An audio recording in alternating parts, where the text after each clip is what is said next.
What's up, Barnhill family? Welcome back to the channel. Yo. So, Nick, there was a lot of drama leading into this week's UFC main event. We didn't know if it was going to happen. We didn't know what weight class it was going to happen. Marvin Vettori was always game to fight whatever weight class. He just wanted a bit of Paulo Costa's purse. Paulo didn't want to give up too much of the purse.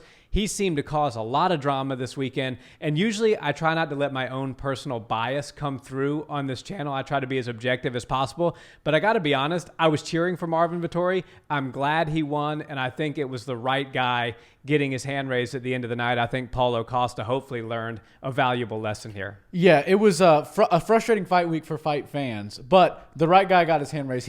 Marvin Vettori clearly won that fight, and I love the gameness. Marvin Vettori's stock went way up. Marvin Vettori's fan base likely went way up. Marvin Vettori can be a little bit annoying at times if you're a fight fan, and he just is a little bit of a aggressive character. I'll just leave it at that. But after last night and watching him deal with the fight week shenanigans that Costa was trying to throw at him, and I personally think that was all tactics. That was mental warfare. That was him trying to figure out how much leverage he could actually use against the UFC, against his opponent. Marvin Vettori didn't bat an eye. He kept moving up in weight. He kept signing contracts, deciding, oh, you don't want to go 185? Let's go 195. They call him back 24 hours later. He can't do 185. Let's do 200. Signs another contract. He can't do 200. Let's bump it up to light heavyweight.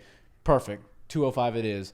And he just wanted to get his hands on Paulo Costa. I love that. I do think that the 20% he earned more than that, honestly. Yeah. And the paychecks reflect he almost made $500,000, and Costa left with, I think, just over $250,000. So it was right. I think that the fight was insane. I was way off. When there's so much on the line, when you've got two top contenders, usually they can kind of throw up a dud for us and lay an egg. But these two guys had too much animosity leading up to it. And while I was annoyed with the fight week antics that were taking place, I think that I am glad that they happened in hindsight, because it led to such a ridiculous fight, an instant classic. And when you look at Marvin Vettori going into this fight, I was like, oh God, I was a little bit worried because he looked undersized, and I didn't want to see the good guy, the guy that was saving the fight day after day during fight week, get clobbered by some guy that just decided to cheat and break all the rules and still get the fight, Yeah, me either. And that's why I'm glad that Marvin got this victory. Yeah. And quite frankly, I'm wondering if Paulo Costa pulling all of these antics actually hurt him in the long run, because one thing we know is that weight cutting zaps your energy and your chin. It does. Some of those kicks that Paulo Costa landed would have taken a lot of people out, especially people that cut a lot of weight. Yeah. Marvin Vettori was able to hold up as far as chin goes. He was more durable, I think, largely because he didn't have to drain himself down and cut all that weight. But the main takeaway for me here is, and Paulo Costa's team can say whatever they want to say, that, his manager came out and said 185, still his division. He told Megan O'Leary that his next fight will be at 185. Dana White said to the reporters, I can promise you it won't be. Yeah. I'm with Uncle Dana on this one. You don't miss weight by 20 pounds and then say 185 is my division. That was so clearly a light heavyweight fighting a middleweight last night. The optics test can tell you that. Paulo Costa is bigger than Stipe Miocic. Yeah. Paulo Costa is bigger than most of the light heavyweights on the roster. I think he's doing himself a tremendous disservice trying to fight at 185. Quite frankly, I think the strikers are better at 185 than they are at light heavyweight, with some exception, Yuri Prochazka, the champion Jan Blachowicz. But if you want to get in that slower paced slugfest, that's more likely to happen at 205 than 185. And I think that favors Costa better, because he does have some technical shortcomings, if I'm being honest. He's not the most technical guy in the world. He's just very powerful. He's very game, and he's very physically fit and genetically gifted. So I think he's got to move up to 205. I think Dana's going to ultimately win this battle. Do you think his next fight should be at light heavyweight? I think it should be, and it will be. Dana's a man of his word. There's a lot of things that people call Dana White, but they can't call him a liar. Yeah. What he says goes. And if you think that you're in charge or you have more pull in the UFC than Dana White as a fighter, you're sorely mistaken. Yeah. And Paulo Costa is no exception, especially after pulling all the shenanigans, almost getting a main event on a, kind of a light card pulled and it's all because of you, that means you have absolutely no negotiating power when it comes to your next fight, when it comes to your next contract. They're going to just go, look at history. Look at what you did last time. This was a disaster. Look what you did the time before that. You showed up drunk to the fight, or at least on fight day. So I think Paulo Costa needs to realize that maybe he's not the boss, maybe he's not the leader, maybe he's not in charge, and he needs to take whatever they'll give him, because if he starts acting like a problem every time he has a fight, every time he signs a contract, they're just going to get rid of him. Yeah. And when you're a liability and you're a problem to deal with and you're a pain in the neck to deal with, nobody wants to do business with you. And while somebody like Scott Coker might come over and Bellator might pick him up because he's a hot prospect, a hot name, and could be a champion, if you're a pain in the neck to deal with, they just don't want to do that. And no matter how good you are for their organization, you can still, throw a wrench into their plans and just kind of be a nuisance. And I don't want to see Paulo Costa do that. I do think that he belongs in the light heavyweight division. He'll move up to heavyweight eventually at some point. Yeah. They said he weighed 226 pounds. Yeah. In the octagon last night, which is ridiculous. Vettori was 208.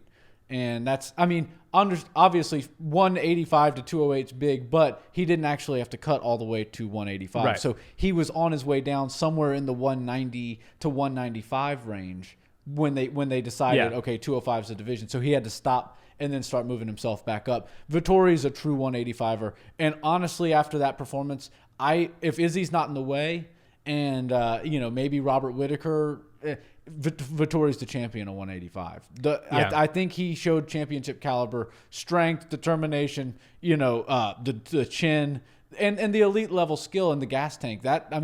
He's a high level fighter, and I really, really enjoyed watching him fight last night. He brought it to Paulo Costa, and I said to you last night when we were watching it, his willingness to go into the fire with Paulo Costa in the 5th and final round, when he knows he's likely up 4 rounds to none, maybe 3-1 if you're going to be fair with Costa, if you're going to kind of give him a round, that should win him the fight alone. He could have ran around the cage and been boring, but instead he's throwing crazy shots and taking crazy shots from Costa all the way to the very last minute of the fight. So props to Marvin Vettori. Yeah, and Costa won that last round. Yeah. Marvin Vettori, he, like you said, could have just run around the octagon. He had the fight won. He had it in the bag, but he's so tough and he's so game. He's like, I'm going for the finish here. I don't care. The fans came to see a 5-round fight, not a 4-round fight, and I'm going to give him just that. I think Paulo gassed out. I think that he carries around too much muscle mass. I think that there's just a lot of things that I believe that he should tweak. And Vettori, when you have a guy who has a chin like Vettori and whose his game is Vettori. It's almost like we saw with Tyson Fury and Deontay Wilder. A lot of people are gun shy, which allows Paulo Costa to get off those heavy shots that end the night early for you.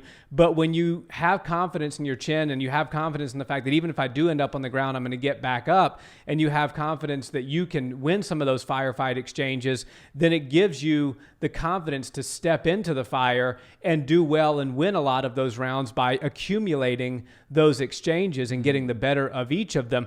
Paulo would land one big shot, but Vettori was really good with his shot selection. He would, step in with a jab and then go to the body, another hook to the head, and then finish it with an uppercut and step off the center line, and Paulo would swing. But sometimes he would eat a shot. He did eat a few check hooks to the chin, handled them very well. I think if there's ever been a case for not cutting too much weight, this might be the case study fight, because both of these guys could not have taken the damage that they took in that fight had they cut all the way down to the 185-pound limit. And so I think there is something to be said for that. And I think that Paulo going forward will only be doing himself a disservice if he ever tries to make 185 again. It just would simply screw him out of the best opportunity that he has to win a belt in this organization, I personally believe. Yeah, and he's trying to, cheat the system and manipulate and really trick his body. He doesn't have...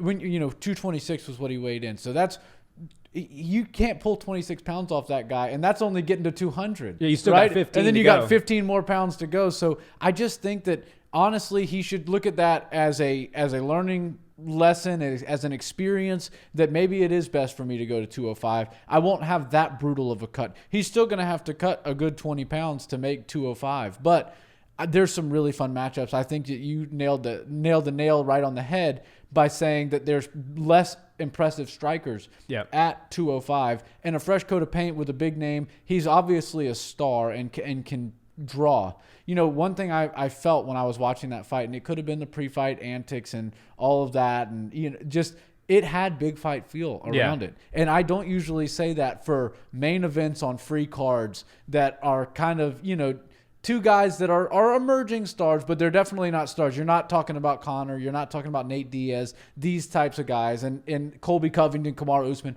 Those types of guys always get those feelings out of you. Marvin Vettori has never really gotten that feeling out of me. Paulo Costa never. But those two together, they got that feeling out of me where I was like a little bit nervous watching the fight happen. As it started happening, you know, I was biased. I wanted to see Vettori get the win just because of, you know, the gameness and the way he was kind of treated during fight week. I wanted to see him get the win. And so I was pulling for him. I really wanted to see him win. And because I became a Marvin Vettori fan, in that fifth and final round, I was on the edge of my seat just going, please just run around. I hate watching boring fights. I hate watching people run around and dance and try to just take the round if they know they're ahead. But I was like, God, Vettori, just run around for this one. Just stay away from that guy because Paulo Costa did gas out in the middle of the fight. Came in really hot in the first round. Also finished really strong. The fifth round, he fought really well.